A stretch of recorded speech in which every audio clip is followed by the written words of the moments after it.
G-Man Boxing. Do you know what I mean? Every single live he donates. I see him on other lives donating. He's got the bag on it.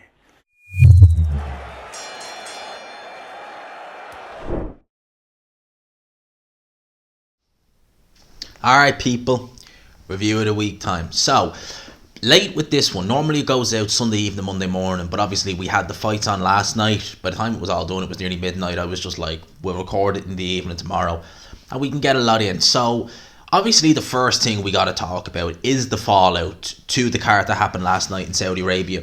Obviously we'll talk about Matthias versus Ponce as well, because that was a hell of a fight. But we'll start with the Saudi card. Now, I only seen 4 fights. I seen the Samarin fight against Simeon.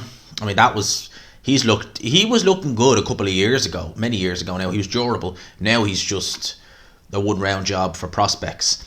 I also seen Alafi, is how you probably pronounce that, against Ronald Martinez. That was a good fight. Martinez scoring a big knockdown in the first round. Obviously, the main 2 fights on this card that we were all interested in was Ilunga Makabu versus Badou Jack. Now, Makabu, he won a fairly contentious decision, it's fair to say, over Thabisa Mchunu in their rematch in January 2022.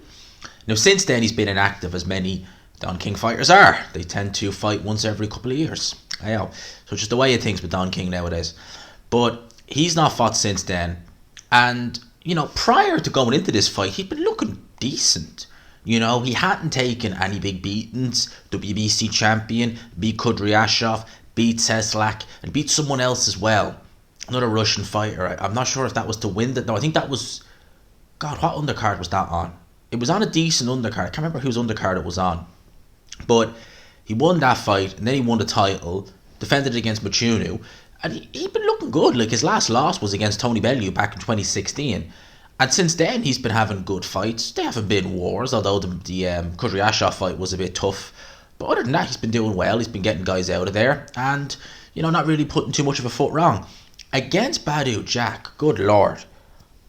I don't know what happened to Makabu, but he looked like Makabu is apparently, allegedly, 35 years old. Well, I mean, he looked about 45 in there in terms of his movement. He looked like an old man in there. His timing was off. His reflexes didn't look good. Makabu has never been the most graceful when it comes to footwork. I think that's fair to say. But his footwork was all over the place. The guy actually wondered, did he have something wrong with his legs? Because his footwork was that bad in this fight. He just looked all over the place from the opening bell. Like, Badou Jack didn't look amazing himself. It has to be said. You can tell that Father Time was really caught up with Badou Jack, because that's not the Badou Jack I remember, who fought James DeGale, who fought Anthony Durrell, I think it was, who he beat. That's not the Badou Jack, the George Groves. That's not the Badou Jack I remember. The Badou Jack I remember did all the basics very well. He was a good combination puncher. He was fast. He had good feet. He did everything very well. He was big. He was physically strong. And this Badou Jack didn't look like that, but it was enough to get the job done. He had Makabu down. I think it was round 4. That looked more like the feet got tangled, and it looked more like a balance shot. The knockdown he got later on in the fight, which I think was in round 9 or 10, that was a more legit knockdown. He caught him with a right hand that went through the guard, went round the guard actually, of Ilunga Makabu, put Makabu down. Now, Badou Jack never known as a devastating puncher at super middle or at light heavyweight, but he was able to hurt Makabu several times in this fight. And again, that's another sign of a shot fighter, is when the punch resistance just goes. Would you say Makabu's been in there with big punchers, and he's taken their shots? I know Bellew stopped him.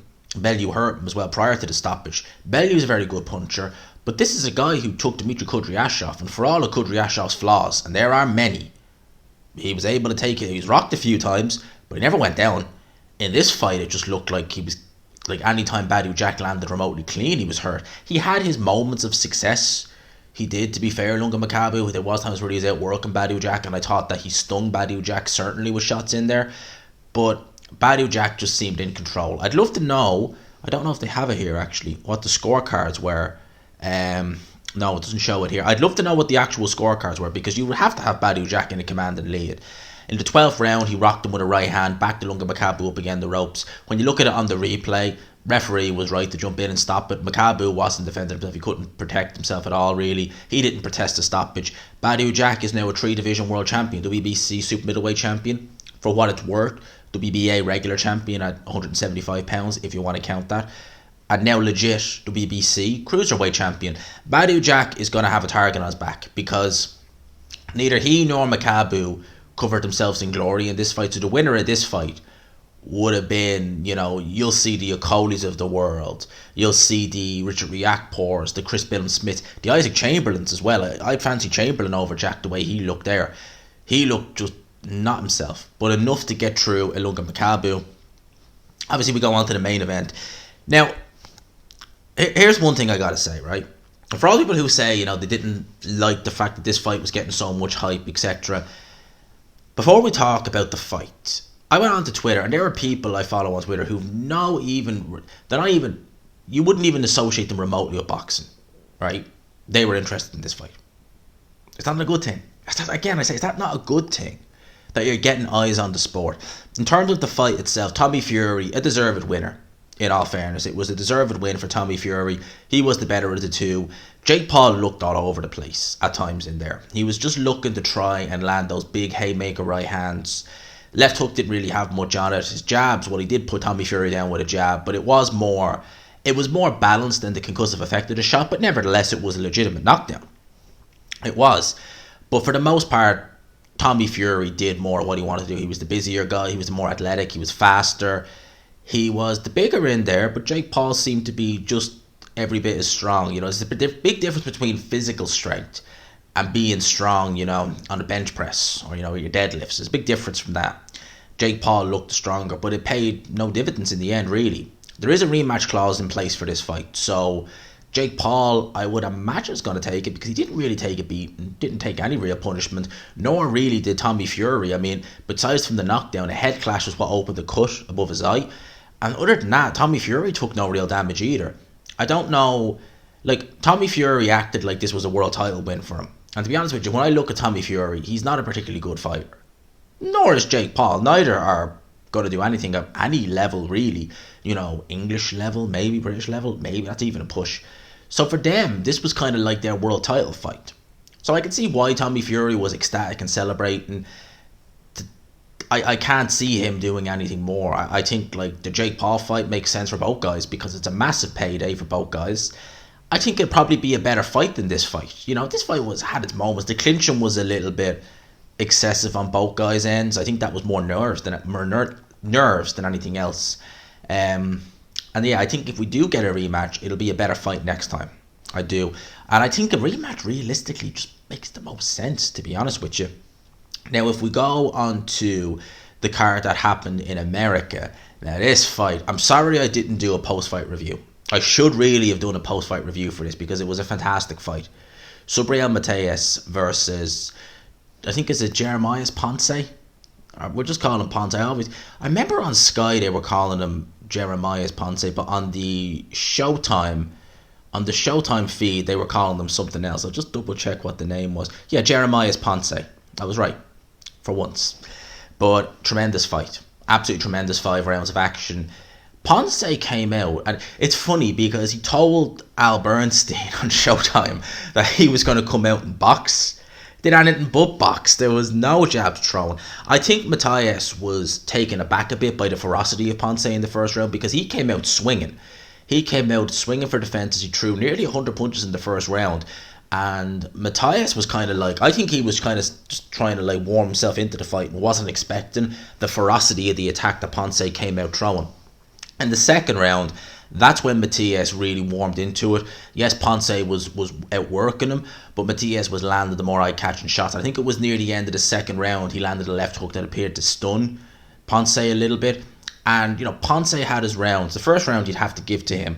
And I think you could probably argue you give him the third or the fourth round. It was one of them rounds that was close. But other than that, it was Matias. And I think, in all honesty, Ponce, I think he blew his gas in the first round. I think that he went out there and he threw way too many punches at Matias. He should have been a bit more economical, a bit smarter.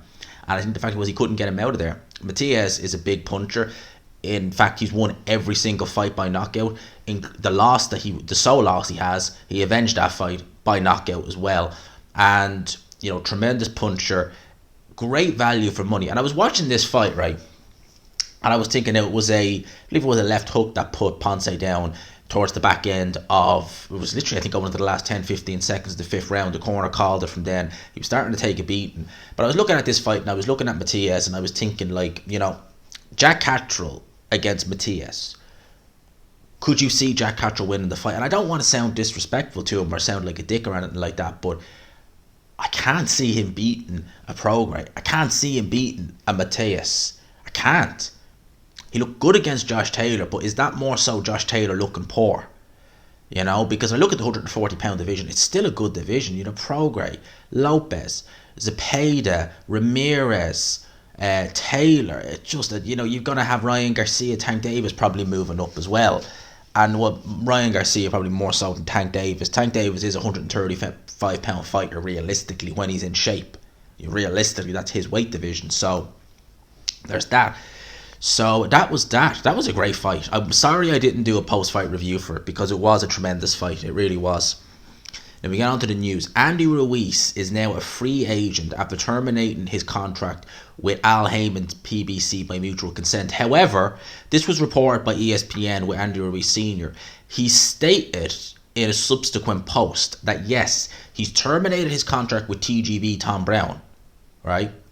But he's still advised by Al Heyman. It's a bit like what Deontay Wilder said, where it's a case of he's a free agent, for want of a better word, but he's still advised by Al Heyman. So I guess that kind of means that, are they not working with Tom Brown? Could they work with Eddie Hearn? Because Eddie Hearn's been talking about getting Wilder Ruiz over the line.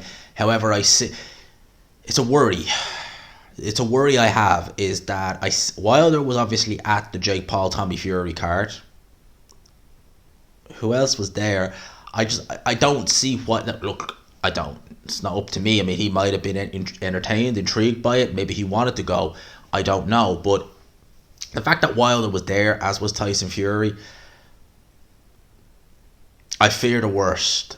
I don't want to see Fury Wilder 4. I don't. I don't want to see that.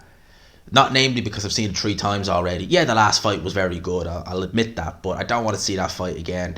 And I don't want to see Wilder get given an immediate crack at a title shot without having so much as fought even not an eliminator, much less even a top 15 opponent. And don't give me any BS and say, well, hilarious. I was like, no, he wasn't a top 15 opponent. He was a good comeback opponent, made him look devastating, but top 15, no. Nor was Helenius was not that. He was not a top 15 opponent in terms of would you pick him over, a Frank Sanchez? Would you pick him? He beat Adam Kalnacki, who I never particularly rated. I'd like to see Wilder have to earn a crack at a title, but I really hope that's not the case. I really, really hope that I just want to see Tyson Fury versus Alexander Usyk. That's all I really want to see. There's nothing else. I just want to see it. Simple as. In terms of fights that have been announced that I am looking forward to, obviously we have Gervonta Tank Davis versus Ryan Garcia. This is a great fight. This is a good fight. It's a fight that we need. It's a fight that boxing needs. We need to get these big fights made. And not just that, we need to get these big fights made where rival promoters, different broadcaster networks can just say, right, let's smash this out. Let's get a deal done that benefits everybody. Because that's the one thing you'd have to say that has held up fights like, well, it still is holding up. Well, a lot of things are holding up Crawford and Spence. I think now it's more so just the fighters that are holding it up as opposed to the networks, because Aram's not part of it. But you see things like that and you're just like, please let this get made. Well, it is made. April the 22nd, Las Vegas, Nevada. 136 pound catch weight. You would imagine that would favour Garcia slightly. He is big for lightweight. I think Tank Davis is a natural lightweight if he's in shape. I mean, realistically, he ate his way out of super feather more so than him actually outgrowing the weight. So Ryan Garcia, Tank Davis, I go back and forth in my head about how I think this fight will go. Realistically, stylistically, and just judging by what I've seen by both guys, Tank Davis should win. But he has looked shaky as hell the last few years, really. He's getting outboxed by Rowley. I mean, I've said it once, I'll say it again. I can't state how bad a look that is for someone like Tank Davis to get outboxed by Rolly. Yeah, he won. He won. Good knockout. But get outboxed by Rolly Romero? Oh, Jesus Christ. That's not good. And apparently Boots Ennis and William Zepeda, they're not going to be facing each other, but they're going to be on the undercard as well. You know me, I love my Boots Ennis. I love watching him. I think he's a tremendous talent. Absolutely one of my favourite welterweights, just in general. You know, I think he's tremendous, so glad to see. And William Zepeda is fun as well to watch. For those who care, Dave Allen had a comeback fight in Malta. He beat Michael Bassett in the first round. Just listen, right? Dave Allen should really put the kibosh on this comeback, because he has taken some absolute beatings in his career, and you just know that sooner or later a promoter, be it Ben Shalom, Eddie Hearn, or Bob Hearn probably would too, or Frank Warren, but probably more in the UK, one of them is going to turn around and they're going to offer him probably 6 figures, something like that, to go in there against one of their big hitting prospects, and he is going to get absolutely beaten to pieces. And this is a guy who's taken more than enough punishment in his career, and I just don't want to see a fight. He's got a family now. I just don't want to see that. I really don't want to see that happen, and I think that's going to happen. Seriously, it wouldn't shock me, because, and I know he would, this promoter would be just monstrous enough to do this. He would love to just probably get, and Frank Warren, fish eyes, would probably still love to get Dave Allen versus Daniel Dubois done now. We tried to do it in 2020, early 2020, before they announced the Joe Joyce fight. And because I think at that time, early 2020, Joyce was getting ready to fight Marco Huck. Marco Huck pulled out, and then the Dubois fight was announced. Obviously, it didn't happen in April, it happened in November 2020. But there was talk of Dubois versus Allen. And again, I just don't want to see that. I hope Frank Warren doesn't do that. I hope that Eddie Hearn doesn't put him in there with someone like a Wadley or someone like that. And I hope Ben Shalom doesn't go and put him in there with like a Joseph Parker. At this time, I wouldn't want to see it. So, fingers crossed that don't happen. I seen Floyd Mayweather had an exhibition in the O2. And I mean, that O2, you thought that Zach Parker versus John Ryder looked empty. That O2 arena looked dead. So I'd say those Floyd Mayweather exhibitions, let's see how that goes. Let's see how that goes moving forward if it happens. So as I said here, Conor Benn is reportedly set to sue the British Boxing Board of Control for an expected $3.5 million in damages over their handling of the situation with the positive drug test. It's claimed Benn is seeking his Eubank Jr. purse and possibly also reputational damages. So this is interesting. So Conor Benn, now from what I've gathered, the British Boxing Board of Control, if they were aware, which I'm sure they would have been because it was early September. The drug test that happened in July, that wasn't the WBC Clean Boxing Program, all right, with VADA. The WBC have handled that one. This one, which is the one that British Boxing Board of Control and UCAT are looking at, which is the one in early September. Apparently, when that happened, the board should have actually gone straight to UCAT, which apparently they didn't. It was only after it became public knowledge, which is reportedly what's been happening. If that is the case, then it's likely the British Boxing Board of Control didn't handle the protocol the proper way. If that is the case, Conor Benn may very well have a leg to stand on in this. You would wonder, would the British Boxing Board of Control go down the legal road? Would they want to go down that road? Is it a front for Conor Benn to just kind of say, well, I'm going to sue you for this amount, and the British Boxing Board say, okay, look, let's not do this. Here's your forget the drug test. Could happen.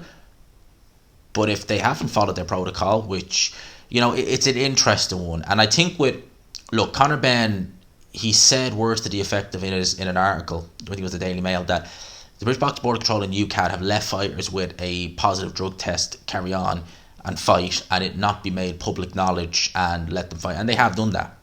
The Dylan White example, I mean, that we still don't know the ins and outs about that today. It's been nearly 4 years. There have been fighters. Like, the Tyson Fury one is probably the most bizarre one I've seen, right? So, when he failed that test with the nandrolone, that was in February 2015 for the Christian Hammer fight. It was when June 2016 well over a year later, that the news of that failed drug test broke. People, that's shocking. That is shocking. Seriously, for someone to do that. And as well as that, look, I obviously can't name them for obvious reasons. I don't want to get myself in trouble and sued. But you hear things, and I heard this years ago. Like, this is not a new story. This is years ago. I heard of a fighter who was banned for a year, but does anyone know he was banned? No, because he failed a UCAD test, but he was banned for a year, but we still know, but none the wiser now to this day, and it's 5 years later. So obviously I can't name the guy, but that was going around a lot of boxing circles at the time. I remember that very well. And here we are in the year 2023, and that's still never been made public knowledge. It's a strange one. It's a very, very strange one. And, you know, I don't know, like, this whole thing has just reeked from the start. You know, it really has. It's just reeked of everything from the start.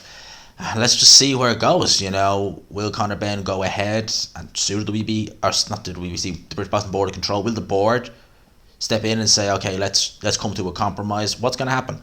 I don't know. It's going to be an interesting one. It's going to be a very, very interesting one. In terms of other fighters, Adrian Broner, he's meant to have a fight in February on BLK. That was rescheduled for March. Ain't going to happen now. Apparently, he's decided to part ways, and he's now a free agent. He's now a free agent, having parted ways from BLK before even fighting on the platform. Now, BLK, it seemed too good to be true.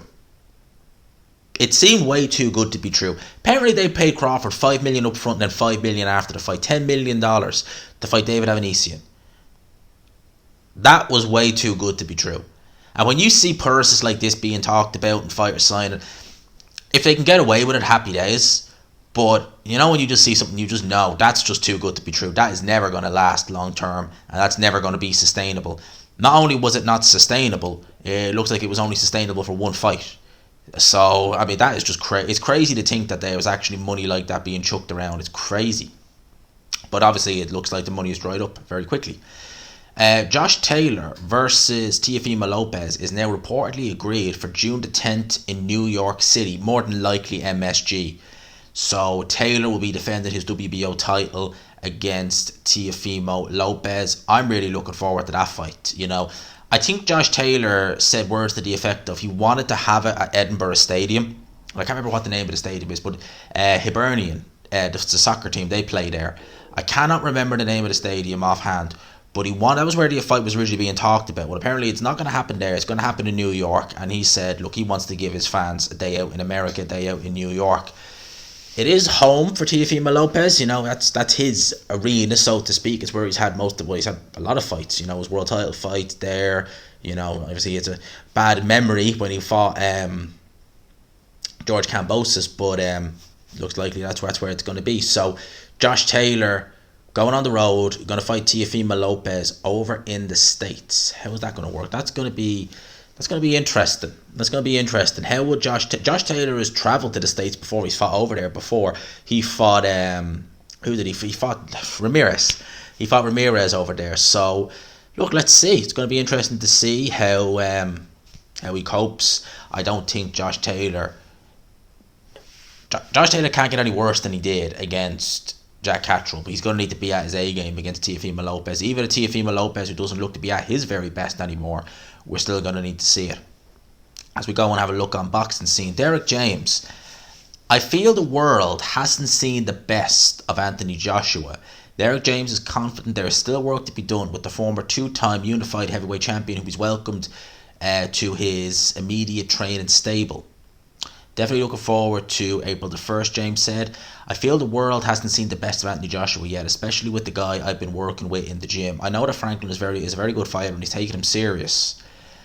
I would tend to agree with Derrick James on that one, because I really do. Now, the problem is with Joshua, he's not 26, 27, 28. He's 32 going on 33 if he's not already 33. So he's getting a bit up there in age. I know heavyweights, they can go on a bit longer. But I think that with Anthony Joshua, a move like this, if it's as good as I think it will be with Derrick James, a move like this would have been more beneficial as far back as 2016, 2017. Seriously, he wasted way too much time with Rob McCracken. I mean, that's just the wasted years with Rob McCracken, and this whole loyalty thing, which just irks the you-know-what out of me when it's like, oh, but he was loyal to him. It's like, well, that's all well and good, isn't it? I mean, Rob McCracken can have a career after boxing. Can Anthony Joshua? You know, in terms of, is he going to be a trainer? Probably not. Is he going to be able to fight into his 50s? Probably not. Well, definitely not. Joshua only has a finite window to make, well, he's made life-changing sums of money, but to get the most out of his ability as well. So the money, we can tick that box. But to get the most out of his ability, I don't think he's done that. And it may be too little too late now, but with Derrick James, I like this move, and I think it's going to be a good move. And I'm looking forward to seeing how he looks against Jermaine Franklin come April the 1st. I really am. I think it's going to be an intriguing fight. I think it's going to be an easy enough fight for Joshua. You know, Franklin might be a bit for the first few rounds, but I expect Joshua to win it pretty comfortably, if you ask me. But interesting from Derrick James. I wonder, is he going to try and work with AJ's mindset, just get that mindset change? Because I think that's a big thing with Joshua. I really do. I think it's more, physically he's got a lot of good attributes there. We know that. But mentally, I think it's Joshua's big vice. And that's going to be a trickier one to get onto grips with. It doesn't matter really who the trainer can be. If you've got a fighter in there who is, mentally they don't have it, it's very difficult.